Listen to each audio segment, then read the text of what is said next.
এতিয়া আপোনালোকে জানে যে জিএসটি হেলথ ইন্সুৰেন্সৰ পৰা জীৱনদায়িনী ঔষধৰ পৰা বিভিন্ন সামগ্ৰী এতিয়া আমাৰ খাদ্য সামগ্ৰীলৈকে নৰেন্দ্ৰ মোদী ডাঙৰীয়াই জিএসটি 0 বা 0 লৈকে নমাই দিছে আৰু বিভিন্ন অত্যাৱশ্যকীয় সামগ্ৰী 12%ৰ পৰা 5% লৈকে জিএসটি নমাই দিছে আৰু মধ্যবিত্ত মানুহে ব্যৱহাৰ কৰা বহু 4চকীয়া গাড়ী 2চকীয়া বাহন ফ্ৰিজ এয়াৰ কণ্ডিশ্যন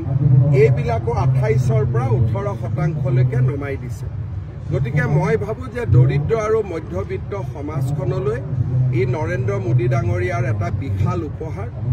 ৰাইজে ইয়াক নিশ্চয় আদৰণি ল'ব আগতে 12 লাখ টকালৈকে টেক্স ৰেহাই এতিয়া জিএসটি ৰেহাই